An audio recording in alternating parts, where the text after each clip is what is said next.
Wir unterbrechen die Reiseserie Spanien durch ein noch aktuelleres Update aus meinem Leben, in dem ein neues Kapitel geöffnet wird.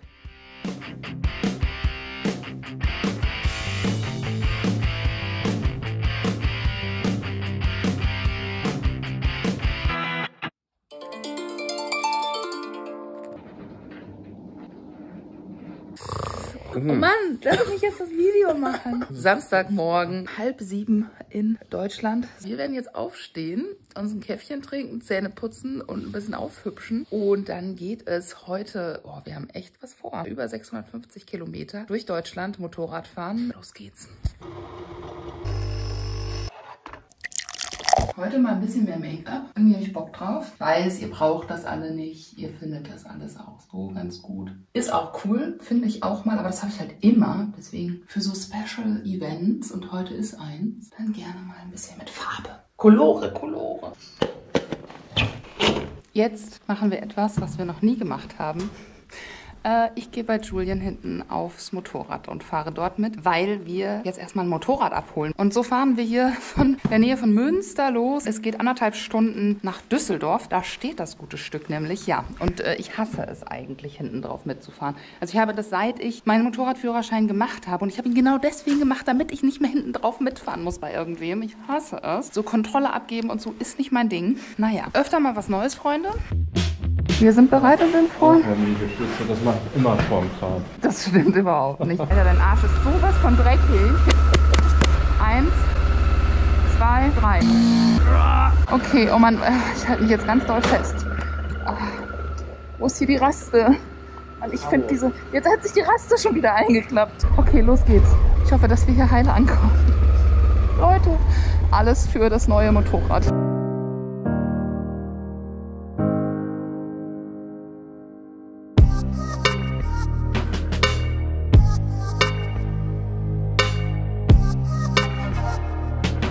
Julian, fahr bitte vorsichtig. Oh. Ich fahre super vorsichtig. So, wir sind hier im beschaulichen Roro, Freunde. Kleines beschauliches Örtchen. Das sind die wahren Metropolen des Münsterlandes. Nein, wirklich nicht. Hier ist nichts los. Ich habe mich gerade schon gewundert, dass die hier überhaupt einen Friseur haben. Aber die Hundebesitzer sind alle schon auf den Beinen. Hunde sind munter. Und ich fühle mich ganz gut hier hinten, muss ich ganz ehrlich sagen. Roro, goodbye. Wirklich ganz nett hier hinten auf Queenie drauf. Also ich werde das jetzt nicht als mein neues Hobby ansehen. Ich habe vielleicht jedes Jahr mitzufahren, das ganz bestimmt nicht. Aber kann man wirklich ganz gut machen mal. Nicht so schlimm, wie ich befürchtet habe. Der Caro, woran liegt das denn? Das liegt natürlich daran, dass du so rücksichtsvoll fährst, mein Schatz. Ich hoffe ja, dass das irgendwie hier mein Motorrad auch weiterhin aushält, weil ihr müsst wissen, der Rahmen ist geschweißt. Caro, ja? Ich habe irgendwie das Gefühl, ja? Das Vorderrad ist irgendwie ein bisschen locker. Das schwankt hier so rum. Jetzt wirklich? Oh, Julian, beziehungsfördernde Maßnahmen. Nee, wie heißt das bei der Arbeit? Da heißt das doch Teambuilding. Wir machen hier gerade Teambuilding, Freunde. Könnt ihr mal in die Kommentare schreiben, wie ihr das erlebt. Oh, vorsichtig, da ist eine Latte, die ist über Caro, den Hänger hinaus. Vorsichtig, Jung, du musst da eigentlich ein Fähnchen dran machen. Vorsicht, Latte. Vorsicht, Latte, genau. Muss ich eigentlich, wenn du stehst, auch das Bein runternehmen? Nee. Nicht? Nö, nicht zwingen. Hab ich aber jetzt. Dann stehen wir sicher, endgültig sicher. Dieses Motorrad kann unter keinen Umständen umkippen. Gut. Von vorne bis hinten von Angst geplagt. Nein, also was ich eigentlich sagen wollte, Freunde, haut mal in die Kommis, wenn ihr Sozia seid oder ein Pärchen, was mit Sozia fährt, also was zusammen, oh Mann, wie sagt man das denn? Was halt, also ein Pärchen, was zusammen auf einem Motorrad fährt, ne? Wie erlebt ihr das? Ist das zusammenschweißend? Ich glaube ja schon. Und wenn, könnt ihr auch mal sagen, ob ihr dann auch das mal tauscht, dass die Frau vorne fährt, weil ich habe das ja wie gesagt, das letzte Mal haben wir das so gemacht, dass ich vorne gefahren bin und er saß hinten drauf. Und es war auf jeden Fall irgendwie ein verrücktes Gefühl, so ein bisschen Rollentauschmäßig, aber auch cool.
Ich soll hier was abholen.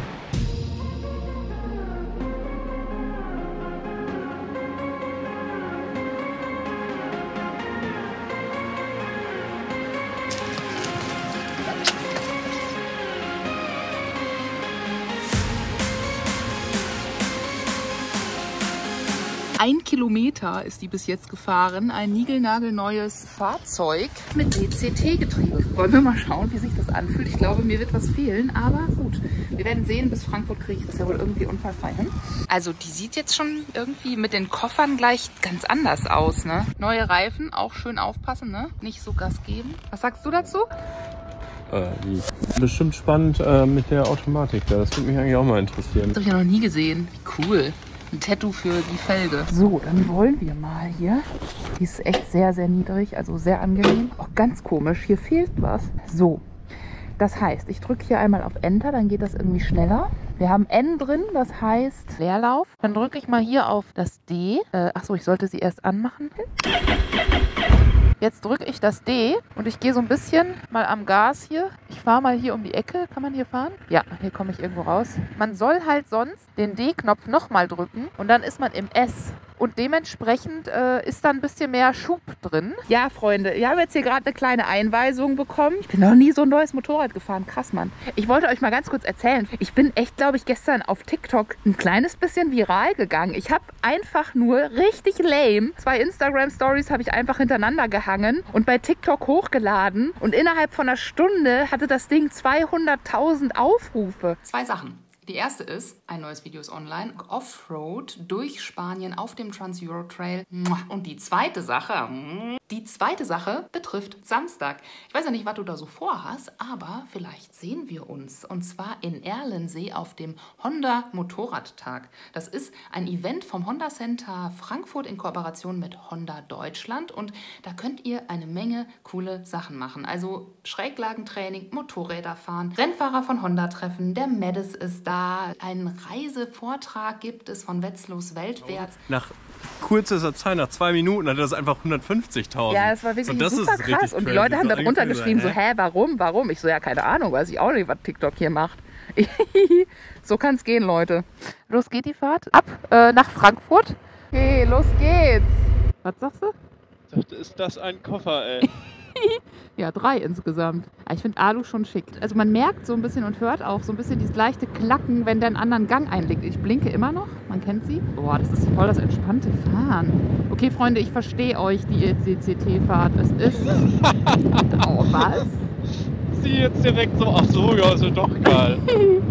Nee, also ich mag es zu schalten, aber es hat was. Also ich hätte mir das noch schwieriger vorgestellt, so umzuschwenken. Und ich habe jetzt den Sitz in der höchsten Höhe und ich komme so entspannt auf den Boden. Also dieses Motorrad ist wirklich sehr, sehr Frauen- und kleine Leute freundlich. Also ich bin nicht klein mit 1,76, aber ja, man kann sie halt noch tiefer machen. Krass, richtig geil. Wir haben 6 Gänge, aktuell eine Reichweite von 400 Kilometern, nachdem wir schon 43 gefahren sind. Verschiedene Tourenmodi, kennen wir ja schon vom X-Rider, ist ja der Offroad-Modus auch eine sehr coole Sache gewesen, als wir mal so ein Stück ab von einem asphaltierten Weg gefahren sind. Was ich halt so krass finde, es ist ein Riesengerät, wenn du hier sitzt und runter guckst. Du hast halt echt da ordentlich Masse vor dir. 1100 Kubik, da ist echt Bums hinter. Aber wenn du damit fährst, du sitzt hier gemütlich drin und hast überhaupt nicht das Gefühl, dass du wirklich ein Gewicht in der Hand hast. Also das feiere ich hier sehr an diesem Motorrad, dass du einfach dich so gut in die Maschine einfügst, dass es ein total komfortables Fahren ist. Ist ein bisschen wie auf dem Sofa oder im Sessel zu sitzen und über die Straße zu rollen. Ein Sessel mit Rollen.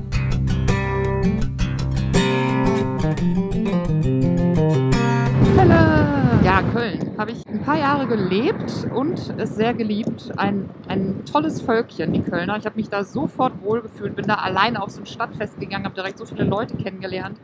Einfach richtig cool da. Also wirklich, habe ich sehr gerne gelebt. Bin dann später nach Overath gezogen, ein bisschen ländlicher, auch sehr, sehr schön, besonders zum Motorradfahren. Das Bergische Land, also ganz, ganz schön. Ja, und jetzt im Münsterland ist das natürlich ein Kontrastprogramm. Da hast du keine Berge. Zum Motorradfahren ist das nicht so schön, muss ich ganz ehrlich sagen. Aber dafür fährt man dann halt einfach auch gerne weg. genießt es dann dort umso mehr. Ey, die Kölner, so lieb, ey, machen uns hier extra Platz, damit wir vorbei können. Entschuldigung. So toll. Okay, er hier jetzt, das machen wir nochmal gerade so. Ja, ich habe das Gefühl, dass ich hier gar nicht durchpasse mit meinen 2 Koffern, aber weil die alle so nett Platz machen und Julian redet mir gut zu, geht das, glaube ich. Ich komme mir trotzdem vor, als wenn ich voll der Eisbrecher bin, ey. Und ich will die ganze Zeit immer mein Gang reinmachen, aber ist ja. Ja, jetzt sind wir hier Rösrath, da sind wir gerade runtergefahren, weil Stau war mal wieder.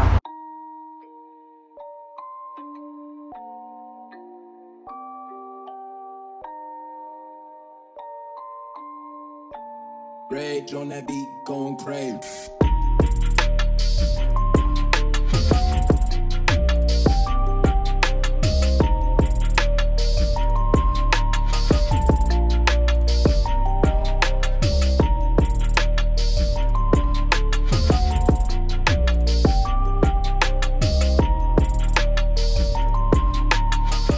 So einer Stop-and-Go-Geschichte, wie wir jetzt gerade hier uns befinden, an so einer ewig langen Warteschlange bis zu einer Kreuzung hin, ist das natürlich richtig, richtig geil, weil du nicht die ganze Zeit die Kupplung ziehen musst. Hier mit dem DCT, ich gebe einfach Gas und ansonsten muss ich ja nichts machen. Zwischendurch mal auf die Bremse. Sehr, sehr entspannt. Ich lerne das hier gerade lieben, das DCT-Getriebe. Hey, witzig. Und jetzt sind wir hier sogar in Overath. Die Umleitung geht hier durch. Erst durch Heiligenhaus und jetzt sind wir in Overath. Ja, ich habe ja hier auch meinen Motorradführerschein gemacht. 2017, September bis November. Und dann hatte ich den Schein. Auf einer Kawasaki habe ich gelernt. Witzig, ey. Oh, ich liebe diesen Ort irgendwie total. Hier gibt es auch so eine Kneipe, da habe ich mich auch mal so richtig abgeschossen. Ja, und ansonsten ist das hier einfach ein sehr, sehr schöner Ort im Bergisch. Tolles Schwimmbad haben die hier auch. Eine Sauna da dran, da gibt es Frauensauna auch. Habe ich auch gerne wahrgenommen. Ey, wie witzig. Und hier ist meine Fahrschule. Achim Burwitz.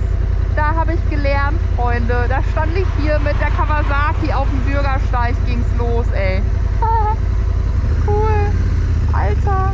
Voll die Heimattour irgendwie, so ein bisschen in die Vergangenheit reisen. So ein bisschen fühlt sich das an. Geil. Ich habe übrigens gedacht, dass ich demnächst mal ein Video mache, wo ich euch mal mitnehme nach Münster. Und wir machen da mal so eine kleine City-Stadtrundfahrt. Und ich zeige euch so ein paar Orte, die mich so in meiner Vergangenheit irgendwie bewegt haben oder wo ich halt was erlebt habe. Weil ich ja wie alt war ich denn da? Irgendwie so 20 oder so, habe ich halt in Münster gelebt. Und dann bin ich ja nach Hamburg gezogen. Naja, aber auf jeden Fall bis 20 und da habe ich auch ein bisschen was erlebt da. Ja, Tätowierer haben sie ja auch. So, wir fahren jetzt hier wieder auf die A4 nach Olpe und da, wenn man also reinfährt quasi vor Overath, ist diese Jägertankstelle und daneben ist der McDonald's und ich habe ja eine Zeit lang hier auf dem Campingplatz gewohnt. Ich hatte da meinen kleinen Wohnwagen, da habe ich drin gelebt und Videos dazu findet ihr auch auf meinem Kanal, wie ich den ausgebaut habe und so, natürlich hochprofessionell nicht. Da hatte ich kein WLAN, da bin ich immer zu dem McDonald's neben der Jägertankstelle. Leute, checkt das Wetter, ist das herrlich. Bin ich immer zu dem McDonald's neben der Jägertankstelle und habe da meine Videos hochgeladen und halt mal das Internet genutzt. Tja, True Stories of my life.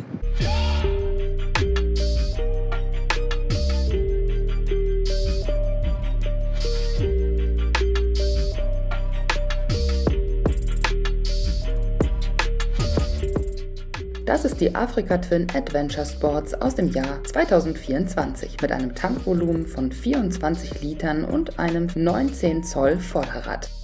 Da ich für mich die Basisvariante der Africa Twin mit dem 21 Zoll Vorderrad bevorzuge, ist das Motorrad, was ich jetzt noch fahre, nicht das Finale.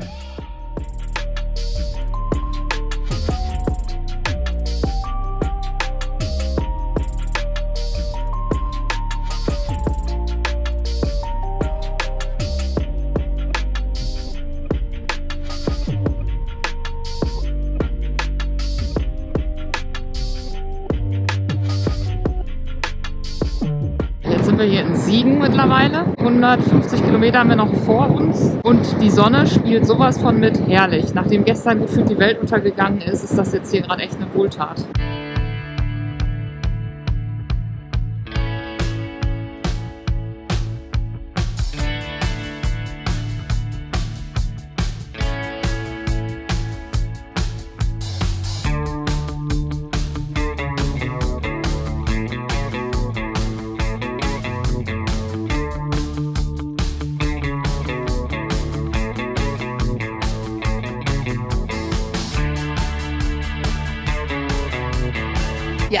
ist noch gar nicht so lange her, dass ich mit der neuen Afrika Twin unterwegs war beim X-Ride Anfang des Jahres. Und jetzt sind wir wieder vereint. Aber die Vereinigung hält in der Form gar nicht so lange, weil ich gebe sie gleich schon wieder ab in Frankfurt. Jedenfalls machen wir hier gerade noch unseren letzten Tankstopp.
Wir sind hier soeben aufgeschlagen beim Honda Motorradtag und da hinten, oh geil, da sieht man schon für dieses Schräglagentraining, wie nennt man die, diese Stützen? Weiß ich nicht, aber da will ich dich gleich drauf sehen, mit Koffer am Bogen.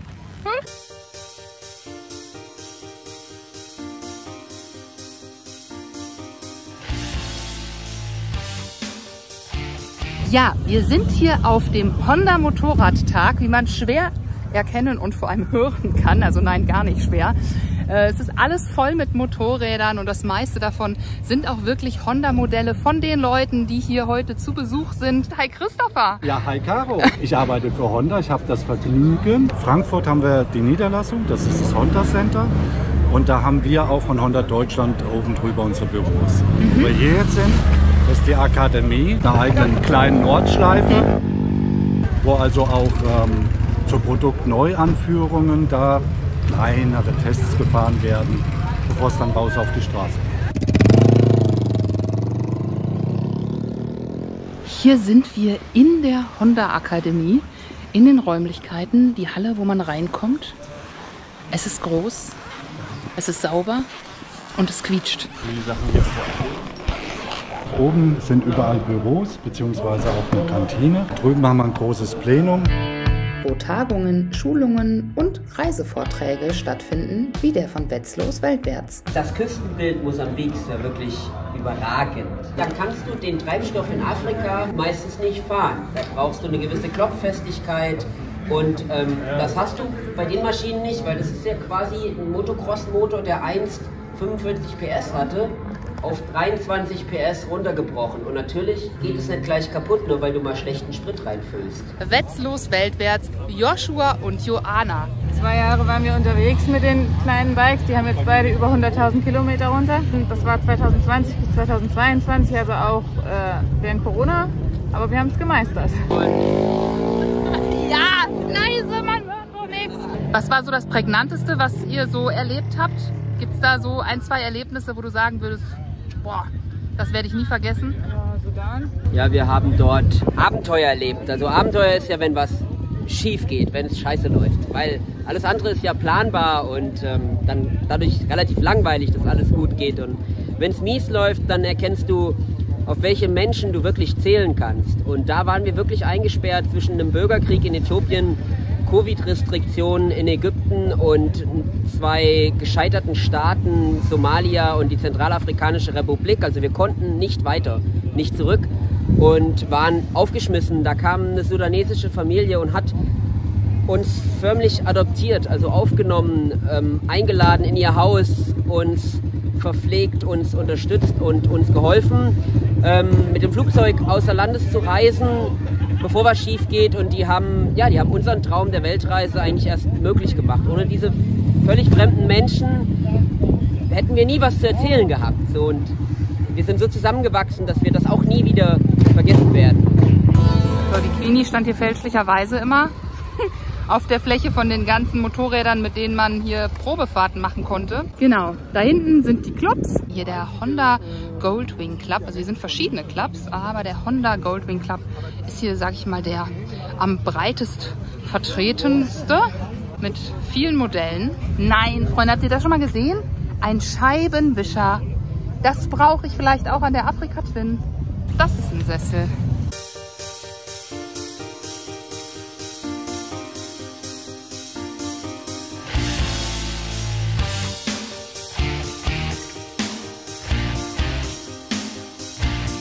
Honda CB 750 4 Club und ein Dachs und Monkey e.V. haben wir hier. Geil, Leute, wisst ihr, das ist ja das älteste Fahrzeug, was hier auf dem Hof steht, von Baujahr 64. 64, ne? Leute, das müsst ihr euch mal überlegen. Da war ich 20 Jahre lang noch danach nicht da.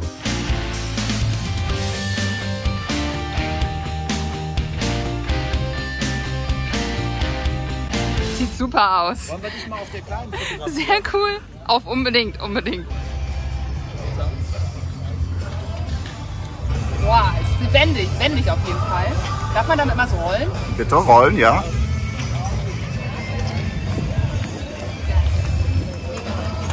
So, damit in die Mongolei rollen. Promis, ja, die fahren alle sowas. Roy Black. Problem ist, ich kenne die eigentlich fast alle gar nicht, die Promis in der Vergangenheit. Das ist ja alles Anfang der 70er, Ende der 60er Jahre gedreht worden. Macht ihr hier auch regelmäßig Ausfahrten?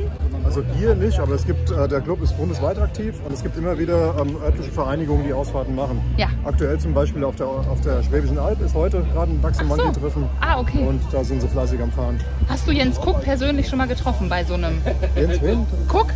Nee? Sagt mir nichts. Ach, weil der Jens, ich weiß noch, auf dem Afrika Twin X-Ride, der hat nur geschwärmt von diesen Dachs und Monkey. Der war total hin und weg. An den heiligen Wänden wird die Geschichte Hondas erzählt. Das allererste Bike. Wie heißt es, Christopher? A-Typ-Fahrer und macht Batter Batter.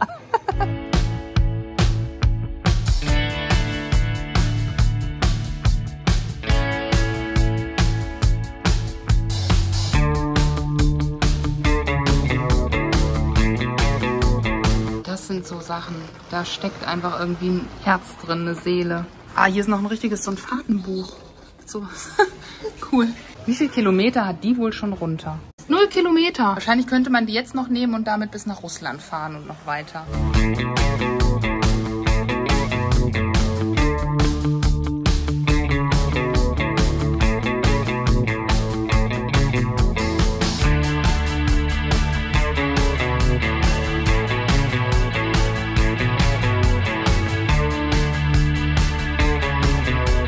Hier in der Honda-Akademie finden außerdem technische Schulungen statt für die Honda-Mitarbeiter. Unfassbar, wo Honda überall seine Finger im Spiel hat.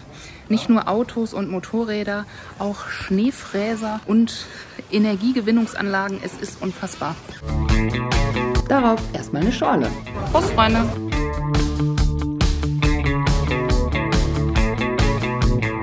Ja, ich bin hier nicht nur, weil ich einfach Bock habe, den Tag hier zu verbringen. Bin hier aus einem anderen Grund auch hingekommen. Nämlich hole ich hier das Motorrad ab, was ich jetzt die nächste Zeit fahren werde. Und ihr könnt euch wahrscheinlich schon denken, was es ist. Ich werde es euch zeigen. Sie steht nämlich hier neben mir mit Alukoffern, wie ihr seht.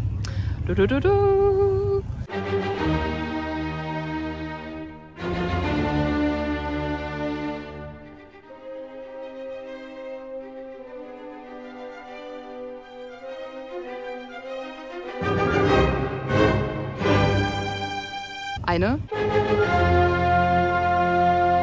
Afrika Twin. Ja, natürlich. Das Schätzchen wird mich jetzt die nächsten Monate begleiten, beziehungsweise ich werde sie begleiten. Wir werden uns gegenseitig begleiten auf den Straßen der Welt. Was meinst du? Das ist wahrscheinlich das letzte Mal, dass die so aussieht, in diesem tollen Neuzustand, bevor du die wieder endgültig komplett runterwirtschaftest. Versteht ihr, was er meint? 1500 Kilometer sind schon drauf und ich habe gesehen, in den Koffern haben sie mir einiges hinterlassen.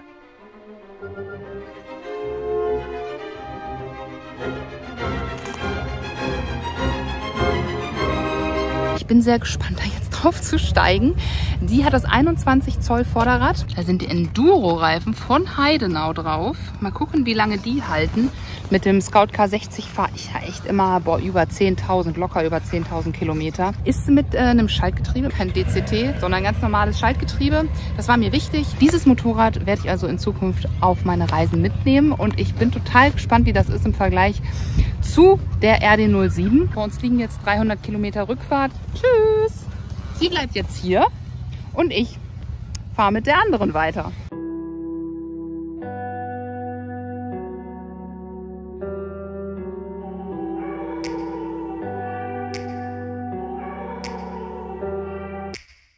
Take me back to a place where I felt at home. Take me back to a day when we weren't alone. Take me back to an age when the world felt small.